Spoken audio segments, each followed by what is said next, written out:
মা এটা কি বানাচ্ছো? খাবি? ইয়েস। এটা কি বলতো, একটা নতুন জিনিস বানালাম। কি? বলবো না, খাবি তারপরে বলবো এটা কি বানালাম। আচ্ছা।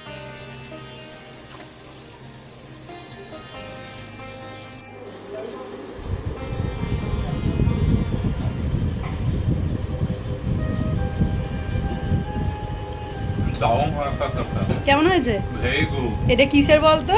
তুই কুমড়ো শাক খাস না? খাই। এটা কুমড়ো পাতা দিয়ে। ধরতে পারিসনি তো? কুমড়ো পাতা দিয়ে। Very good. নাও। হেভি হয়েছে। কি খাচ্ছ?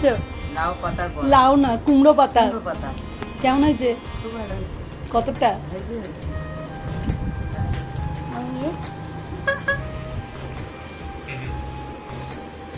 রিজু? Very good. প্রথমে বেশ খানিকটা ডালকে, মানে মুসুরির ডাল, ভালো করে জলে ধুয়ে মোটামুটি 2 থেকে 3 ঘন্টা ভিজিয়ে রেখে দিতে হবে। আমি যেমন এটা আগের দিন রাত্রে ভিজিয়ে রেখে দিয়েছিলাম।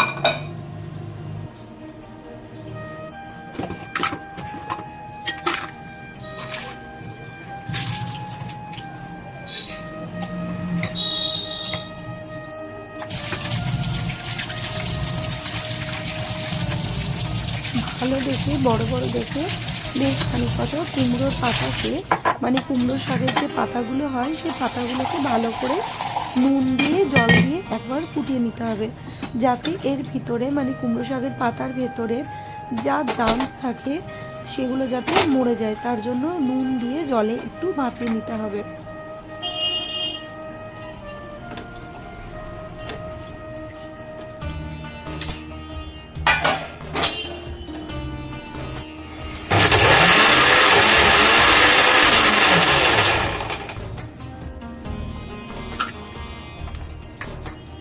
এরপর মুসুরির ডালটা মিক্সিতে ভালো করে বেটে নিয়ে তার মধ্যে দিতে হবে নুন, হলুদ গুঁড়ো, লঙ্কার গুঁড়ো, আর দিতে হবে আদা রসুনের পেস্ট আর একটু চিনি। আর এই যে কুমড়ো শাকগুলো ভাপানো হয়ে গেছে, এবার এটাকে, জলটাকে ছেঁকে পাতাগুলোকে একটা একটা করে ফোল্ড খুলে প্লেটের মধ্যে রেখে দিতে হবে।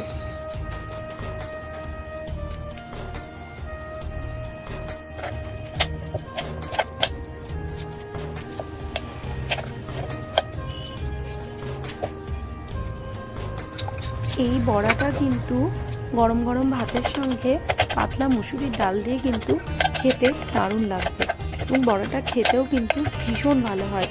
যারা কুমড়ো শাক খায় না তারাও কিন্তু এই কুমড়ো পাতা দিয়ে বড়াটা কিন্তু দারুণ খেয়ে নেবে।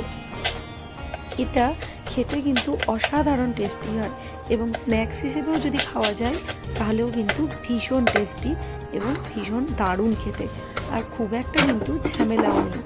যেমন আমরা ডালের বড়া করি সেই রকমই ডাল বাটার মধ্যে যে পেঁয়াজ কুচি, লঙ্কা কুচি, আর ওই যে বললাম নুন, হলুদ, লঙ্কার গুঁড়ো আর চিনি আর আদা রসুনের পেস্ট, ব্যাস এই দিয়ে ভালো করে মেখে নিয়ে পাতাগুলোর মধ্যে ভালো করে লাগিয়ে নিতে হবে।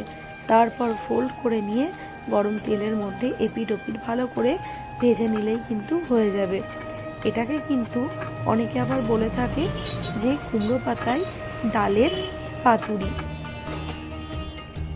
ঠিক এইভাবে ফোল্ড করে নিতে হবে।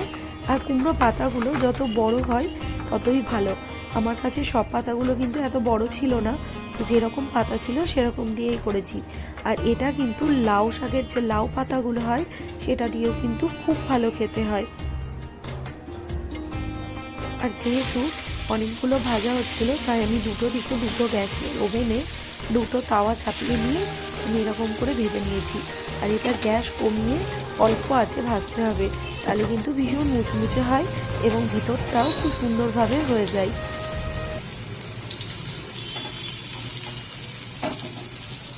আমার কিন্তু এটা করার অনেক দিনেরই ইচ্ছে ছিল।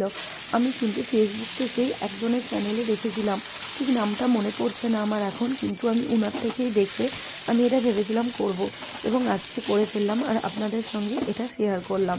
আশা করি আপনাদেরও ভালো লাগবে। আর আমার করা এই ভিডিওটা আপনাদের কেমন লাগলো অবশ্যই কিন্তু জানাবেন। আর দেখুন ভেতরটা কিন্তু সুন্দরভাবে হয়ে গেছে। আর ভালো লাগলে লাইক, শেয়ার, সাবস্ক্রাইব আর কমেন্ট করতে ভুলবেন না কিন্তু।